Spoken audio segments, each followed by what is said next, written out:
इस TV media को जो भी ट्रेंडिंग दिख जाए उस पर उछल पड़ती है, उसी पर सारी डिबेट को शिफ्ट कर देती है और बताती है कि इससे बड़ी खबर तो कुछ है ही नहीं, लेकिन जो असली खबरें होती हैं उन्हें चुपचाप कहीं दबा दिया जाता है। वैसा ही कुछ हो रहा है नीट पेपर लीक मामले के साथ, वैसा ही कुछ हो रहा है उन लोगों के साथ जो नीट के पेपर लीक की बातें कर रहे हैं और सारी डिबेट को उठा के शिफ्ट कर दिया गया है कॉकरोच जनता पार्टी के ऊपर, अभिजीत दीपेक के ऊपर।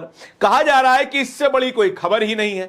अभिजीत दीपेक ने एक मजाक में इंस्टाग्राम पेज शुरू किया, उस इंस्टाग्राम पेज पर 2 करोड़ फॉलोअर हो गए और अभिजीत अपने हिसाब से अपने मुद्दे वो चुन रहे हैं जिसके बारे में वे बात कर रहे हैं। लेकिन और भी खबरें हैं जिनके बारे में बात की जानी चाहिए थी, जिनमें से सबसे बड़ा मामला नीट के पेपर लीक का मामला है। यह कोई छोटा मामला नहीं है। इसको सामान्य तौर पर समझने की अगर कोशिश करें तो फिर 22 लाख बच्चों ने यह पेपर दिया था। 22 लाख बच्चे। अब इन 22 लाख बच्चों के परिवार में अगर औसतन 5 लोग भी हैं तो करीबन 1.25 करोड़ लोगों की जिंदगी का सवाल है। 1.25 करोड़ लोगों से ज्यादा लोग। और इस खबर को पूरी तरीके से गायब कर दिया गया है। जैसे ही यह पेपर लीक का मामला सामने आया था, वैसे एक दिन के लिए तमाम टीवी चैनलों ने खबर करी, डिबेट करवाई, उसके बाद सब सन्नाटा। जब एजुकेशन मिनिस्टर धर्मेंद्र प्रधान का इस्तीफा मांगा जाने लगा, सोशल मीडिया पर डिबेट चलने लगी कि जो शिक्षा मंत्री एक संस्थान एनटीए के द्वारा एक पेपर नहीं करवा सकता तो फिर उस व्यक्ति के पद पर बने रहने की जरूरत क्या है। और तो और बेशर्मी की बात यह है कि अभी तक धर्मेंद्र प्रधान ने यह बात मानी नहीं है कि यह उनकी जिम्मेदारी थी कि उनके रहते हुए पेपर लीक ना हो, लेकिन तब भी अभी तक वे अपने पद पर बने हुए हैं, सत्ता की मलाई लपेटे जा रहे हैं, लेकिन जवाबदेही किसी बात की नहीं। उन्हें मंत्री बनाया गया, उनके हाथ में देश का सबसे जरूरी मंत्रालय दिया गया, लेकिन उस मंत्रालय के भीतर आने वाला संस्थान एनटीए, जो कि निहायती निकम्मा संस्थान है, उस संस्थान की निगरानी में पेपर लीक हो जाता है। एक अदने से भारतीय जनता पार्टी के नेता को पकड़ के जेल में डाल दिया जाता है। वो भी बताता है कि बहुत बड़े बड़े लोग शामिल हैं, लेकिन तब भी कोई खबर नहीं चलाई जाती। उसके अलावा कॉकरोच जनता पार्टी को एकदम सेंटर स्टेज पर लाकर खड़ा कर दिया जाता है एज अ डिस्ट्रैक्शन। चलिए, कॉकरोच जनता पार्टी के बारे में ही खबर चल रही है, चल तो रही है, लेकिन इस सब के बीच में एक वीडियो खूब वायरल होने लगता है। लल्लन टॉप के एक शो का वीडियो है जिसमें राजदीप सरदेसाई मौजूद है, जिसकी मध्यस्थता कर रहे हैं कुलदीप सरदार और गेस्ट हैं सोनल मेहरोत्रा कपूर। सोनल मेहरोत्रा कपूर भी एक सीनियर जर्नलिस्ट है और राजदीप सरदेसाई तो बहुत ही ज्यादा सीनियर हैं। लंबे समय से टीवी पत्रकारिता का अनुभव है, वे जानते हैं कि मीडिया कैसे काम करती है, वे जानते हैं कि टीवी मीडिया की नब्ज कहां दबी हुई है। वे पूछते हैं इस वीडियो में कि कांग्रेस पार्टी नीट के पेपर लीक मामले में प्रदर्शन कर रही है, कितने अखबारों ने छापा, कितने टीवी चैनलों ने यह खबर दिखाई, लेकिन सोनल जी का इसमें जवाब आता है। सोनल जी का जवाब बेहद शर्मनाक आता है। सोनल कहती हैं क्योंकि एनएसयूआई, क्योंकि कांग्रेस पार्टी जेनजी की भाषा नहीं बोल रहे, इसलिए उनको कोई सुन नहीं रहा।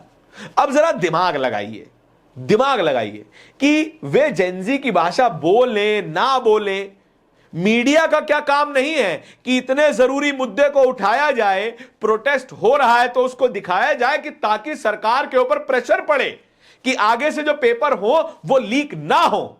लेकिन नहीं, सोनल जी के पास इनका एक्सक्यूज आता है और राजदीप सरदेसाई इस पर भड़कते हैं।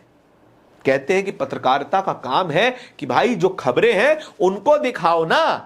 आप कॉकरोच जनता पार्टी को खबर बनाकर दिखा तो रहे हो, लेकिन जो और जरूरी खबरें हैं उनको नेपथ्य में क्यों डाल दे रहे हो, क्यों उनके ऊपर बात नहीं कर रहे हो?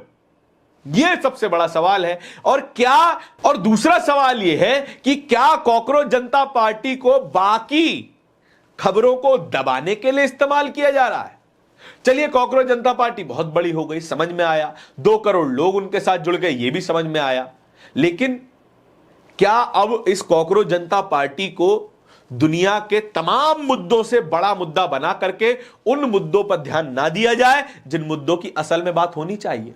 वेबसाइट्स ने कवर किया, भास्कर की यह रिपोर्ट देखिए, नीट पेपर लीक पर एनएसयूआई का हल्ला बोल, पेपर लीक, पिपराली रोड पर प्रदर्शन, आधे घंटे तक ट्रैफिक जाम। एनएसयूआई ने राजस्थान में बड़ा प्रदर्शन किया, वाटर कैनन चलाए गए और बड़ी भीड़ को पीछे धकेलने की भी कोशिश की गई, भीड़ पर लाठीचार्ज भी किया गया, और यह सब उसके लिए कि ये पेपर लीक के बारे में बात क्यों कर रहे हैं।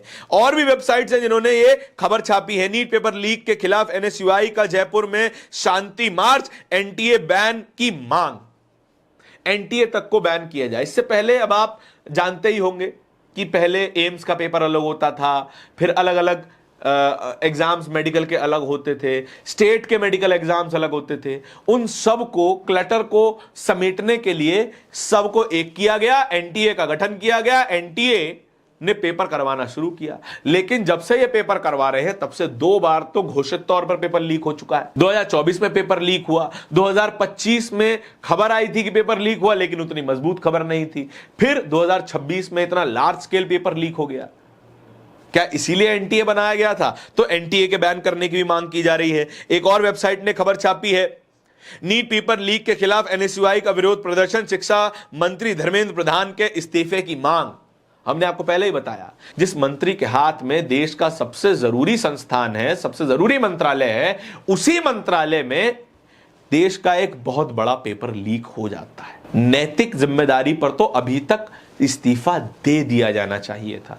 22 लाख लोग इफेक्ट हुए हैं, 22 लोगों के इफेक्ट होने पर इस्तीफा हो जाता था, लेकिन अब तो बेशर्मी है, थितरई है। हम मंत्री हैं तो चाहे जो करें, हम नहीं देंगे इस्तीफा, सत्ता हमें ज्यादा पसंद है। 22 लाख बच्चे मरे तो मरे, क्या फर्क पड़ता है। आपके इस खबर के बारे में क्या विचार है, कमेंट सेक्शन में जरूर बताइएगा। इस तरह की और भी खबरों को देखते रहने के लिए बोलता हिंदुस्तान को सब्सक्राइब जरूर कर लीजिएगा। बहुत बहुत शुक्रिया।